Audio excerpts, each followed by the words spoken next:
Hello বন্ধুরা, এই যে দেখছো হাঁটু ছড়ে গেছে, তো পা ফুলে গেছে। তো এতদিন ভিডিও দিতে পারছিলাম না, তার কারণটা তোমাদের সামনে তুলে ধরলাম। তো মরতে মরতে বেঁচে গেছি। শুধু আমি একা নয়, আমার মিসেসও। পেটে দেখো, ভারী ধরনের খুব অ্যাক্সিডেন্ট হয়েছিল, তো পেটে হ্যান্ডেল ঢুকে গেছিলো। তারপরে পা ছিলকে গেছে, আরও অন্য অন্য জায়গায় ইনজোর হয়েছিল টুকিটাকি। হাই বন্ধুরা, তোমরা সব কেমন আছো? আশা করি ভালো আছো। তো আমি তো অনেক দিন ধরে ভিডিও দিতে পারিনি, বা ভিডিও দিতে কেন পারছিলাম না তার পিছনে একটা কারণ আছে। তো বন্ধুরা, কারণটা হচ্ছে খুব মারাত্মক, ইম্পর্টেন্ট কারণ। তো সকালবেলায় রোজগারের মতো যেমন মর্নিং ওয়াকে বেরোই, ওরকম মর্নিং ওয়াকে বেরিয়েছিলাম। সঙ্গে বঙ্কু, মানে আমাদের 4 পা ছিল।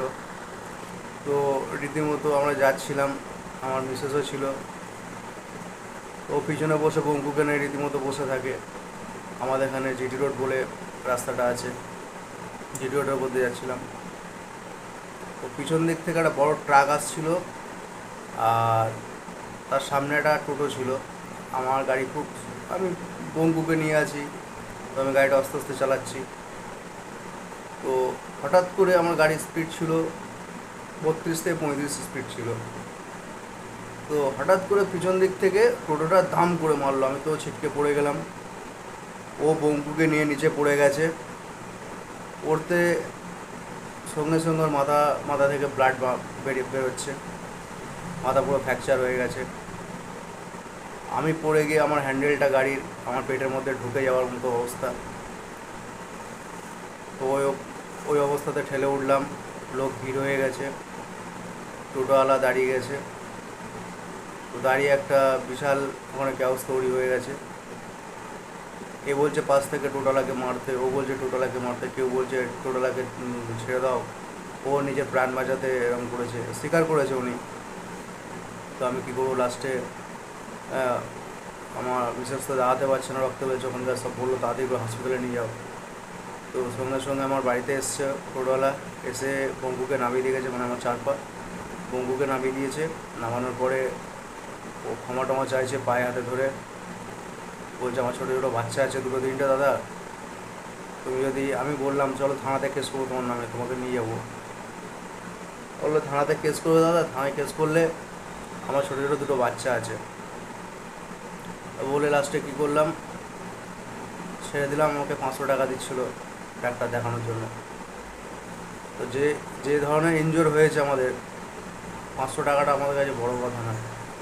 তো লাস্টে ওখান থেকে আমাদের বলেছিল, 2-1 জন ওখানে দাঁড়িয়েই বলেছিল যে টোটো ইউনিয়ন অফিসে চলে যাও, গিয়ে তোমাদের এই অবস্থা দেখাও। আমরা তো তখন দাঁড়াতে পারছি না এরকম অবস্থা, তো আমরা যাবো কী করে? সেই মুহূর্তে কী করলাম, তখন আমাদের এখানে রাজবাড়ি বলে একটা হসপিটাল আছে, রাজবাড়ি হাসপাতালে গেলাম ফার্স্ট এডটা নেওয়ার জন্য। গেলাম, ওরও ইঞ্জেকশান দিয়েছে, আমারও ইঞ্জেকশান দিয়েছে, ওষুধপালা লিখে দিয়েছিল। দেখানোর পরে বাড়ি এসে খেলাম। একটা দিন চলে গেছে, তবুও দেখলাম রিলিফ পাচ্ছি না। হ্যাঁ, মনে হয় না যে ঠিক হবে এই ওষুধপালাতে। তখন আমরা লাস্টে প্রাইভেটে ডাক্তার দেখানো শুরু করলাম। তো প্রথম দিনে গিয়ে ওষুধপালা দিয়েছে, তো বললো 3 দিন খাওয়ার পরে। হ্যাঁ, তো আমারও খুব ধরনের চোট হয়েছে, নাভিস্তলা খুব মানে যন্ত্রণা করছে। তো বলছে যে আমি কোমর আমি হাঁটতে পারছি না, আমার এমন অবস্থা, বিছানায় শুয়ে রয়েছে, উঠছে, কান্নাকাটি শুরু করে দিয়েছে। সন্দেহ হয়েছে, ডাক্তারও বলে দিয়েছে 3 দিন ওষুধ খাও, তারপরে রিপোর্ট লিখে দেবো।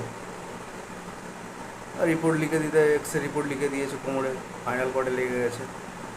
তো লিখতে দেখলাম যে না ঠিক আছে, রিপোর্টটা করলাম, করার পরে ডাক্তার কাছে নিয়ে গেলাম। তো দেখো বন্ধুরা, রিপোর্টটা তোমাদেরকে দেখাচ্ছি।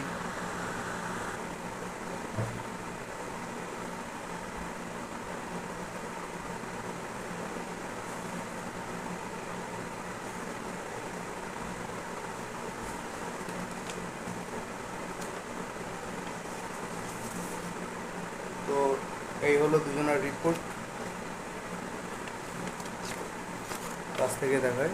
এই হলো রিপোর্ট দুজনের।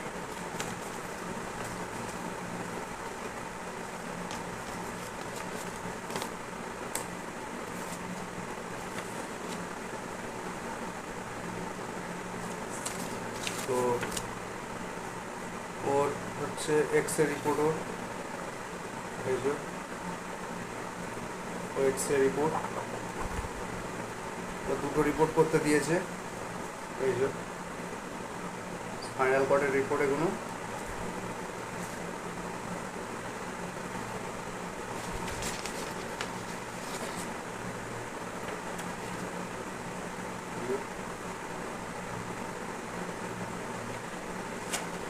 তো বন্ধুরা,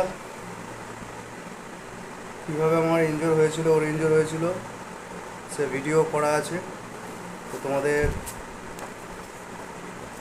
ভিডিওটা তোমাদের সামনে তুলে ধরবো, তোমরা দেখো ভিডিওটা, আশা করি তোমরা বুঝতে পারবে। তো ডাক্তার লিখে দিয়েছিল 3.5-4 মাস বেড রেস্ট থাকতে হবে ওকে, আর আমাকে দিয়েছিল 2 মাস, যেহেতু আমার নাভিতে লেগেছিল 2 মাস। আর হাঁটুটা পুরো এতটাই মানে ঘষে গেছিলো, পুরো সাদা মাংসর অংশটা পুরো বেরিয়ে গেছিলো। তো এই হলো আমাদের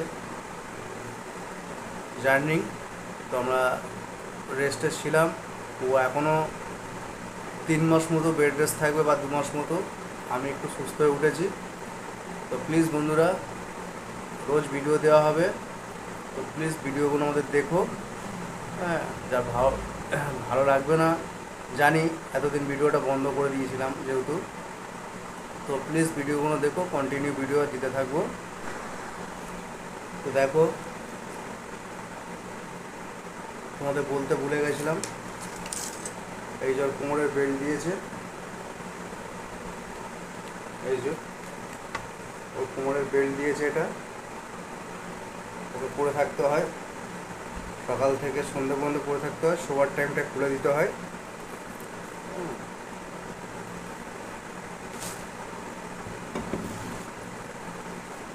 এই যে বেল্ট,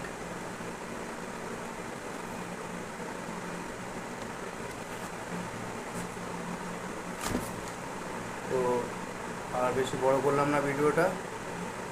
তোমাদের ভালো লাগলে অবশ্যই তোমরা ভিডিওটা দেখো, সাবস্ক্রাইব করো, কমেন্ট করো, লাইক করো।